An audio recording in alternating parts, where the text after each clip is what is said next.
Good morning. This is the time of year when we're all thinking about resolutions and how to improve our lives and how to start the year off right. And I'm here with great news for you. Resolutions do not work, so do not even bother. What you need to do is think about habits. So research shows that most people, the majority of people, do not complete their resolutions they give up within 30 days of starting them. So the best way to do it is to not think about it as resolutions. And the problem with resolutions, from what I've read, is that people try to do these grandiose, huge resolutions that feel hopeless and overwhelming. So I started last year. I read this book. As you know, I'm always going to share books with you. And I'll share all the links for all of these in the show notes and also in a separate post. By the way, I'm Jenny Hensley. I am an effectiveness coach and co-owner of Dynamics. Our goal is to help you take back your time by having better meetings, being more effective, better use of time. We want you to reclaim your life and actually love your job again. So last year I read this book, Better Than Before. Gretchen Rubin wrote The Happiness Project, was her first book. And I just really loved this one and think it's just so practical. The goal is to create a better life than you have, one that makes you happier, and to do it through habits. So I have been experimenting on myself because I would not share anything with you that I hadn't tried. And the things that she suggests are to focus on some specific habits that are going to help you overall, but to start with something that may be a little bit easier. Also something that's going to give you better quality of life. This is directly from her. The goal is to develop habits that allow us to have time for everything we value. Work, fun, exercise, friends, errands, and study in a way that's sustainable forever. Favoring work at the expense of everything else makes work less pleasant, diminishes the quality of life, and creates a constant feeling of emergency. So with my experiment, she suggests looking at sleep, moving, eating and drinking right, and uncluttering. So with my experiment, I started with sleeping, because I feel like, wow, that is one that also, for one thing, it helps you in every aspect of your life. It helps your health. It helps you mentally. It makes you be a better person, a better friend, better partner. So I became, as you all know, especially Julia and Dwight, who are here right now, I become obsessed with things. So I became obsessed with sleeping. I read all kinds of research. One thing I found was that you need to be careful about light. You can't have even like the light on your fire alarm or the light on your clock. So I got a sleep mask, and I'll share that link too. I got one that kind of puffs out from your face so it doesn't smash your eyeballs.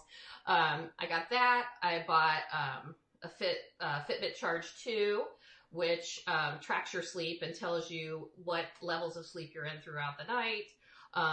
I even trained myself to go to bed earlier, and I've increased my sleep from about 6 to 6.5 hours to 7.5 hours. I'm still trying to get to 8 hours of sleep, but it's a work in progress. So that was the first habit. Habits take, the research shows, about 66 days, and they differ.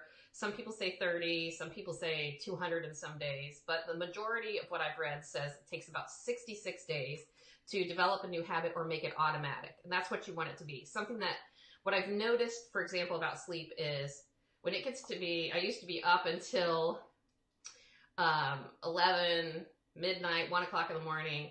Now when it gets to be 9:30, I'm ready to go to bed. Also, the dogs all stare at me and they're ready to go to bed now too. So when that habit becomes automated, that's when you know that you've done it. For me, it seems to be about 30 days. It depends on the habit. So that's one. The other thing that I did this year was another obsession. Became Rachel Hollis, her book, Girl Wash Your Face. She also did a challenge for the last 90 days of the year where she did the 5 for Thrive, which is the 5 things that I think really are habits that weren't that hard to implement. Move for 30 minutes, give up a food group that isn't good for you, get up an hour early and spend that time just for you. Gratitude, show gratitude, and drink water. Again, I only did one at a time. So I was already getting up an hour early because of my changes in sleep. I was already doing the gratitude journal that I shared with you, the 5-minute journal that I shared with you. So really made sure that I was moving for 30 minutes was one that I implemented. And now it's automatic. So I feel weird if I haven't either done some form of exercise, Pilates, or taken the dogs for a walk in the beginning of the day. So those are some suggestions. I think I would highly recommend her book. And also they're going to do a whole new, the Hollis Company is going to do a whole new, they did last 90 days. They're going to do a jump start to the year, which is first 10 days. Again, I'll share all of that with you. So those are habits. What is my nemesis? This is so dumb, you guys. I cannot believe that this is my challenge. I've been trying to do this for over a year. To drink water. I know, drink water. I gave up gluten and I can't drink water. What is wrong with me? So I have done all kinds of things and I would love any suggestions. I bought this hydrate bottle and it tracks my water intake and it lights up when I haven't had water in a certain amount of time, tracks it on my phone. And then I realized a couple weeks ago that I hate the mouthpiece. So I added this beautiful straw. That has helped, but I still am not drinking water. So again, share in the comments, share any suggestions you have, because this is the habit that I am still really focusing on right now, because again, just like sleep, it seems simple, but it is one that can really, really help you. So that is my suggestion for you to start the year and help you reclaim your life. Another thing that just really quickly that I read, and I've seen this on several things, and I even saw the Jerry Seinfeld documentary, and he did this thing called Don't Break the Chain, which is when he was working to become a comic, he made a vow that he would write jokes every single day.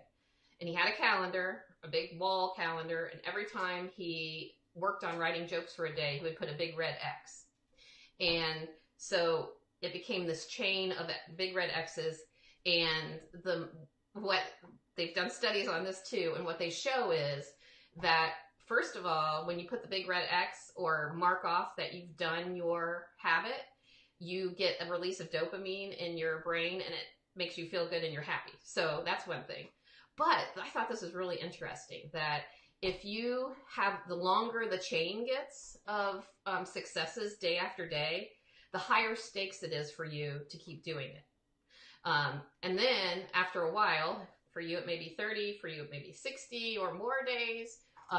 If you don't break the chain, it just becomes a new habit. So I hope you try these things. I also would love your suggestions. I would love in the comments for you to share what habits you're working on. Again, I will share all the resources with you where you're using the hashtag #StopBadMeetings. I also have the hashtag Reclaim Your Life, because I think that's a great one to get our time back. And we know if we stop bad meetings, we'll have more time. Please, please, please share this information with people who you think could use it, for people who plan meetings in your life. And also, as I always end, if you're lucky enough to have this Sunday off, please take time to enjoy it and do not work all day. Set a timer so that you don't work all day. And I will see you next week on Sunday at 10 a.m.